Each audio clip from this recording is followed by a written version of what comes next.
ପହଞ୍ଚିଲାଣି ଆଜ୍ଞା ହଁ ନା ଆସି ପହଞ୍ଚିଲାଣି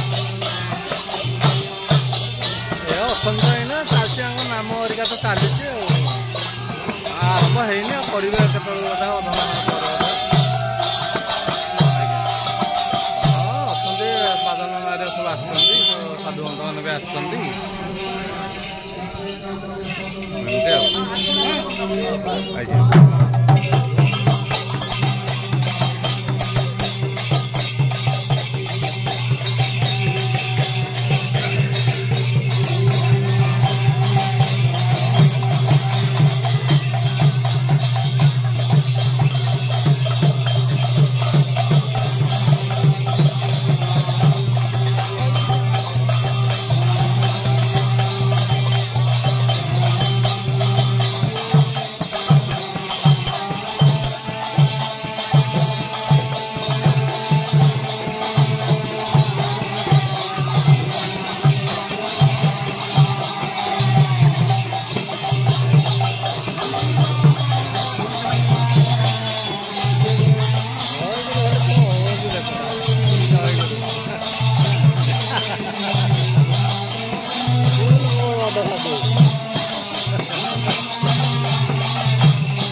तेणु ये कोईली मालिकार आउ गोटे पद कहूँ लो कोईली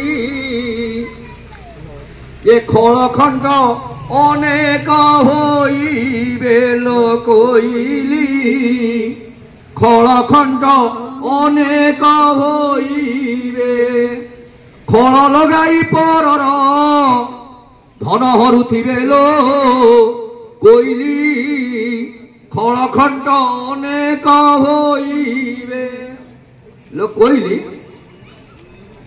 कलिजुगर मध्याह्न समय है बेलू समस्ते कहले कौन आमर कथाकार भाई मान जो माने मालिका को आज्ञा कौन चर्वण कर आज्ञा कहले कलिजुग सरीगला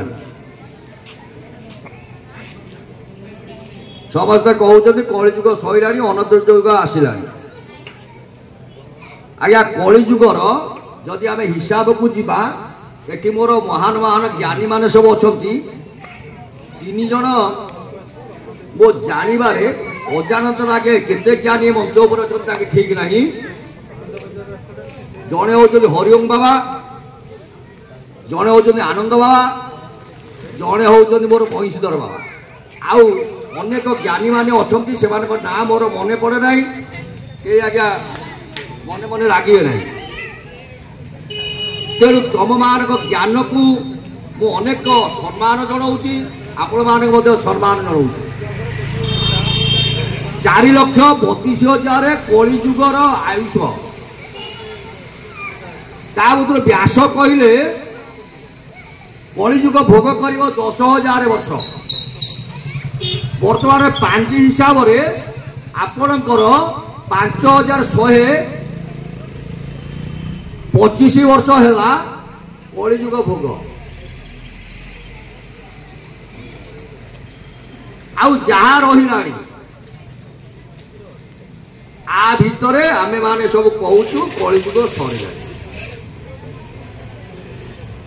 महापुरुष कहते आगुरी कहले कलिजुग शेष हेले खंड प्रलय हेब हीराकुद पानी नीला चलबाना चुंबिब आत्मज्ञानी तत्वज्ञानी ये भजनिया महामुनि केउ स्थान रही मेलिया ए नई न देखी लंगड़ा हेलो किया भल बोलिए मोर बड़ भाई पैसा ही बोलिए कहले नई देखी न कहीं लंगड़ा हो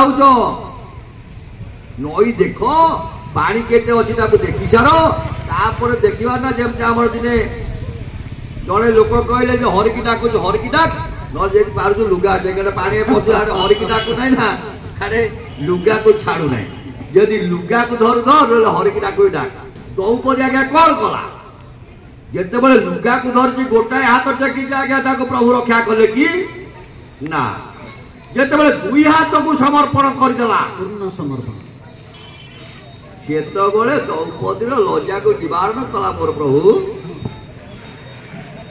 ତେଣୁ ଅନେକ ଗୁଡ଼ିଏ କଥା ଅଛି, ଅନେକ ଗୁଡ଼ିଏ ତତ୍ଵ ଅଛି। ତେଣୁ କଳି ଯୁଗରେ ଏଭଳି ଭାବରେ ହବ, ଫଳ ଖଣ୍ଡ ଲୋକ ପ୍ରବଳ ହୋଇବେ, ଫଳ ଲଗାଇ ପରର ଧନ ହରୁଥିବେ।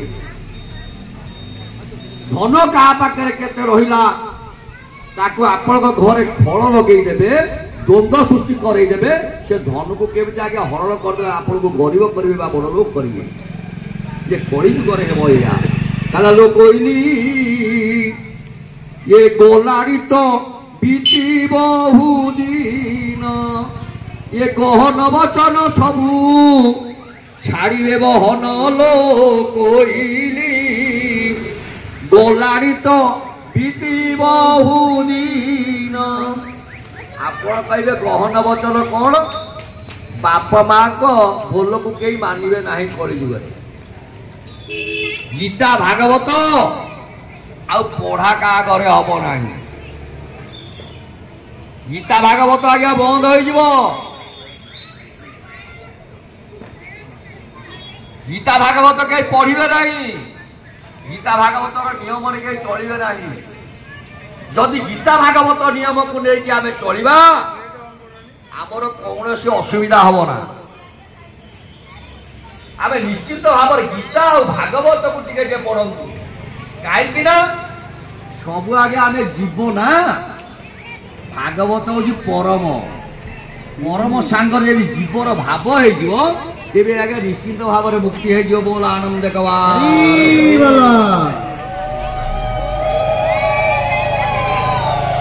ये जीवन मुक्ति करने एकमात्र परम दरकार। से परम किए आमर भागवत गोस्वामी। भागवत टे सबुदिन देखु जे कली कलमुष आम निश्चिंत भाव उद्धार पाइबा।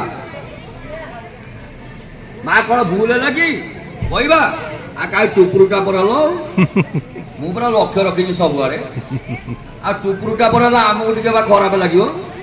जो गोटाक भूल हो डायरेक्ट मत कह से आगे चिंता ना किंतु कली जुगर नियम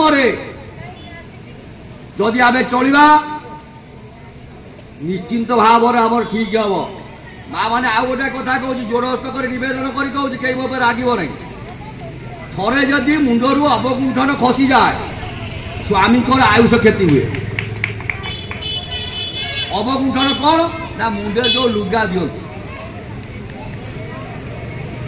तेणु समस्त को मुझे जोड़हस्त कर नवेदन कर कहूँ मुंडर कहीं लुगा को काढ़तु ना।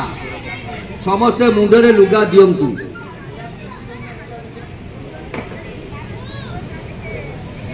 तेणु समस्ते सिंदूर कथा मत बाबा कहते सिंदूर 4 जगह पिंधतु।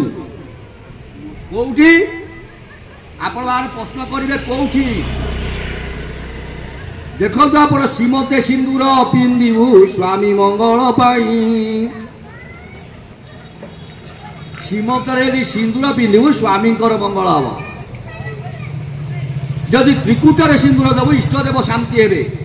कंठरे टिके सिंदूर पिंधिले आपण विद्यादाता सरस्वती मिले। शंखार सिंदूर पिंधिले शंखा वज्र हो।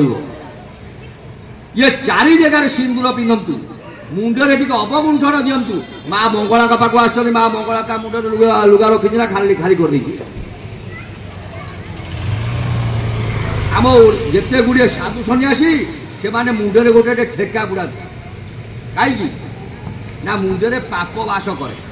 ये केशाग्रे बसती पापम पराशर संहिता। पराशर संहितार कहले केशाग्रे बसती पापम। तेणु काले पाप दृष्टि पड़ीज। तेणु आम देवता मैंने सब गोटे गोटे मुकुट सब धारण कर मुंडर केश को लुचेक रखते। देखु शिव गोटे जटा भिड़े। आज आम नागा बाबा मैंने समस्त गोटे गोटे जटा भिड़े बिड़ी चूड़ करना भर अतर पाउडर भस्म आकु सब बोल। नारायण स्वामी से गोटे मुकुट गोटे धारण करती। कृष्ण मुकुट धारण करती। রাধা মহামর মুকুট ধারণ করে, পার্বতী মুকুট ধারণ করে। মা মঙ্গଳାଙ୍କୁ ଆପଣ ଗାଧେଇ ଦିଅନ୍ତି ମଙ୍ଗଳବାର ଦିନ ଗୋଟିଏ ମୁକୁଟ ମଧ୍ୟ ଦିଅନ୍ତି ନା, ଗୋଟେ ଓଢ଼ଣୀ ଦିଅନ୍ତି ନା, ଖଣ୍ଡେ ଶାଢୀ ଦିଅନ୍ତି ନା। ତା ପାଖରେ ଯାଇ କଣ କହୁଛନ୍ତି? ସର୍ବମଙ୍ଗଳ ମାଙ୍ଗଲ୍ୟେ ଶିବେ ସର୍ବାର୍ଥ ସାଧିକେ ଶରଣ୍ୟ ତ୍ରମ୍ବକେ ଗୌରୀ ମା ନାରାୟଣୀ ନମସ୍ତୁତେ। ସିଏ ପୁରା ସୃଷ୍ଟି କର୍ତ୍ତା ସିଏ। ମୋର ବୋଧେ ହରିଓମ ବାବା କହୁଥିଲେ ସୃଷ୍ଟିର କର୍ତ୍ତା ହଉଛନ୍ତି ସିଏ, ସୃଷ୍ଟିର ବିନାଶ କର୍ତ୍ତା ବି ସିଏ। ଯେତେବେଳେ ଆମେ ମାନେ ସମସ୍ତେ ପାପାଚାରୀ ହୋଇଯିବା, ସିଏ ଆଜ୍ଞା ଖଡ୍ଗ ଖର୍ପଣ ଧରିକି ଅଷ୍ଟଚଣ୍ଡୀ ରୂପ ଧାରଣ କରି ବାହାରିବ, 64 ଯୋଗିନୀ ରୂପ ହେଇ ବାହାରିବ। 64 ଯୋଗିନୀ ହେଇକି ବାହାରିଲା ପରେ ସମସ୍ତଙ୍କ ରକ୍ତ ପିବ ସେ କେତେବେଳେ ନା ଆପଣମାନେ ସମସ୍ତେ ଜାଣିଛନ୍ତି ଭୁବନେଶ୍ୱର ହଉଛି ଆପଣଙ୍କର ଲକ୍ଷେ ଲିଙ୍ଗ। ଇଏ ତ୍ରିଭୁବନେଶ୍ୱର, ଆଉ ଭୁବନେଶ୍ୱର କୋଉଠି ନାହିଁ, 3 ପୁରରେ ଗୋଟିଏ ଭୁବନେଶ୍ୱର। ଏଠି ଲକ୍ଷେ ହଉଛନ୍ତି ଲିଙ୍ଗ। ଆପଣମାନେ ଖୋଜିବେ, ବର୍ତ୍ତମାନ ତ କହିଲା କଣ ବାଦଲ ନା କହିଗଲା କଣ ଲକ୍ଷେ ଲିଙ୍ଗ, ଖୋଜିଲେ ଆପଣ ପାଇବେ ନାହିଁ। କାହିଁକି ନା କୋଉଠି ରାସ୍ତା ତଳେ ଅଛନ୍ତି, କାହାର କୋଠା ତଳେ ମଧ୍ୟ ଥିବେ। ଯୋଉଠି ଲକ୍ଷେ ପୂରଣ ହେଲା ସିଏ ଆପଣଙ୍କର ଲକ୍ଷେଶ୍ୱର। ଇଏ ଦିନେ ଯେତେବେଳେ ଜଳାର୍ଣ୍ଣବ ହେଇଯିବେ ସବୁ ଯାକ ଲିଙ୍ଗ ଜଳାର୍ଣ୍ଣବ ହେବେ, ନଦୀ ଗୁଡ଼ିକ ସବୁ ଶୁଷ୍କ ହୋଇଯିବ। ଦେଖନ୍ତୁ ଗୋଟିଏ କଥା ମୁଁ କହୁଛି, କହିଲା ନଦୀ ଜଳ ସବୁ ଶୁଷ୍କ ହୋଇଯିବ, ଡିମ୍ବ ଖାଇବେ ବ୍ରାହ୍ମଣ। କେହି ବ୍ରାହ୍ମଣ ଭାଇ ମାନେ ମୋ ଉପରେ ରାଗିବେ ନାହିଁ ଆଜ୍ଞା। ହେଲା ନଦୀ ଜଳ ସବୁ ଶୁଷ୍କ ହୋଇଯିବ, ଏ ଡିମ୍ବ ଖାଇବେ ବ୍ରାହ୍ମଣ। ବ୍ରାହ୍ମଣ କନ୍ୟାକୁ ଶୂଦ୍ର ନେଇଯିବ, ଏ କଥା ମୋର ବଚନ। ଜୟ ଜଗନ୍ନାଥ, ଜୟ ଜଗନ୍ନାଥ, ଜୟ ଜଗନ୍ନାଥ। ମହାପୁରୁଷ କହିଲେ ଯେତେବେଳେ ନଦୀ ଦେଖୁଛନ୍ତି ଜଳାର୍ଣ୍ଣବ ଥବ, ସିଏ ଆଜ୍ଞା ସମ୍ପୂର୍ଣ୍ଣ ନଦୀ ଗୁଡ଼ିକ ଶୁଷ୍କ ହୋଇଯିବ। ଯେତେ ଜୋର ଦେହରେ ସବୁ ଆଜ୍ଞା ପାଣି ଥାଏ, ହ୍ରଦ ଦେହରେ ପାଣି ଥାଏ, ସିଏ ଆଜ୍ଞା ସବୁ ଶୁଷ୍କ ହେଇଯିବ, ପାଣି ତ ପାଇଁ ମିଳିବ ନାହିଁ। କାହା ଯୋଗୁ ନା ଡିମ୍ବ ଖାଇବେ ବ୍ରାହ୍ମଣ। ମୋ ଭାଇ କହୁଥିଲେ ହରିଓମ ବାବା ଟିକେ କହିଲେ ବ୍ରାହ୍ମଣ ମାନଙ୍କ ପାଦ ଧୋଇକି ପାଦ ପାଣି ପିଉଥିଲୁ, ଆଜି କାହିଁକି ତାଙ୍କ ପାଣି ଆଉ ଛୁଇଁବା, ପାଦ ପାଣିକୁ ଛୁଇଁବା ପାଇଁ ଆମର ଇଚ୍ଛା ହଉନି। ନାଇଁ ଆଜ୍ଞା, ମର୍ତ୍ତ୍ୟର ଭୂସୁର, ଭୂସୁର ହିଁ ଏକମାତ୍ର ବ୍ରାହ୍ମଣ। ଭୂସୁର ହଉଛନ୍ତି ଦେବତା, ସ୍ୱର୍ଗର ଦେବତା ହଉଛନ୍ତି ଭୂସୁର, ମର୍ତ୍ତ୍ୟର ଭୂସୁର ହଉଛନ୍ତି ବ୍ରାହ୍ମଣ। କିନ୍ତୁ ବ୍ରାହ୍ମଣ ଯଦି ତାର ଠିକ ନ ରଖିବ, ତାକୁ ଆମେ ବ୍ରାହ୍ମଣ ବୋଲି ମାନିପାରିବା ନା। କହିଲେ ବ୍ରାହ୍ମଣଙ୍କ ଯୋଗୁ ସୃଷ୍ଟି ହେଲା ଉତ୍ପତ୍ତି, ବ୍ରାହ୍ମଣଙ୍କ ଯୋଗୁ ସୃଷ୍ଟି ଧ୍ୱଂସର ବିପତ୍ତି। ମୁଁ ଆଜ୍ଞା ବ୍ରାହ୍ମଣ, ମତେ କହିବା ପାଇଁ ମୁଁ ବାଧ୍ୟ ହଉଛି, କାରଣ ଆଜି ମତେ ନେଇ ଯୋଉ ଜାଗାରେ ଆପଣମାନେ ବସଉଛନ୍ତି, ମୁଁ ସେଠି କହିବା ପାଇଁ ଯେ ମାଳିକା କଥା କହିଲା ବେଳକୁ ଏ କଥା ଗୁଡ଼ା ସବୁ ମୋ ପାଟିରୁ ବାହାରି ଯାଉଛି। କେହି ମୋର ଭାଇମାନେ ମୋ ଉପରେ ରାଗିବ ନାହିଁ। ସତ୍ୟ ଆଦ୍ୟ ସତ୍ୟ ଯୁଗ, ଏଇପରି ଭାବରେ କେତେ ସତ୍ୟ ଯୁଗ ଗଲାଣି। ହରିଓମ ବାବା ଆନନ୍ଦ ବାବା କହିବେ କେତେ ସତ୍ୟ ଗଲାଣି, କେତେ ତ୍ରେତୟା ଗଲାଣି, କେତେ ଦ୍ୱାପର ଗଲାଣି, କେତେ କଳି ଯାଇଛି। ଏଇଟା କୋଉ କଳି? ବ୍ରାହ୍ମଣମାନେ ରାଗିବେ, ଯେଉଁ ନଦୀ ଶୁଖିଯିବ ବ୍ରାହ୍ମଣ ଖାଇବେ ଡିମ୍ବ, ଗଙ୍ଗୋତ୍ରୀ ନଦୀରେ ପାଣି ପକାଇଲେ ପାଣି ଯିବ ଶୁଷ୍କ ହୋଇ, ଯେଉଁ ଡିମ୍ବ ଗୋଟି ଶାଳଗ୍ରାମ ଖାଇ ବ୍ରାହ୍ମଣ ଆଗେ ଦେଖୁଛନ୍ତି ରହିବେ। ଗଣ୍ଡୁକି ନଦୀର ପାଣି ଶୁଖିଯିବ। ହଉ ହଉ ହଉ, ସେ କଥା କହିବା। ଆଉ ତ ମୁଁ ତ ଆପଣମାନଙ୍କ ପାଖରେ ମୋ 2 ଜଣଙ୍କୁ ଅତି ଭଲ ପାଉଥିଲେ ଆଗରୁ, କାହାକୁ ନା ହରିଓମ ବାବା, ଆଉ ସିଏ ଗୋଟେ ମୋରି ଗୁରୁଙ୍କ ପାଖରେ ମଧ୍ୟ ସିଏ ଯାଇକି କିଛି ଦିନ ଥିଲେ, ମଧ୍ୟ ତାଙ୍କ ପାଖରୁ ସେ ସଂଗ୍ରହ କରିଛନ୍ତି। ଏବଂ ଆମେ ସେଇ ଗୋଟିଏ ଗୁରୁଙ୍କ ପାଖରୁ ବଇଁଶୀ ଭାଇ, ହରିଓମ ବାବା ଆଉ ଏ ଅକିଞ୍ଚନ ଅଧମ, ସେ ଗୋଟିଏ ଗୁରୁଙ୍କ ପାଖରୁ କିଛି କିଛି ସଂଗ୍ରହ ଆମେ କରିଛୁ। ଆଉ ଆନନ୍ଦ ବାବାଙ୍କ ସାଙ୍ଗରେ ସେତେ ସମ୍ପର୍କ ନଥିଲା, ଏବେ ଏଇ 2 ବର୍ଷ ହବ ତାଙ୍କ ସାଙ୍ଗରେ ସମ୍ପର୍କ ଟିକେ। ଯାହା ଯେତେବେଳେ ବାଦଲ ମିଶ୍ର କହେ ଆଜ୍ଞା ସମ୍ପୂର୍ଣ୍ଣ ସତ୍ୟ କଥା କହେ। କାହିଁକି ଆପଣଙ୍କର ତୁଳସୀ ଦାସ କଥା କହୁଥିଲେ ମୋର ଅନନ୍ତ ବାବା, କହିଲେ ରଘୁକୁଳ ରୀତି ସଦା ଚାଲିଆଇ ପ୍ରାଣ ଯାଇତେ ବଚନ ନ ଯାଏ।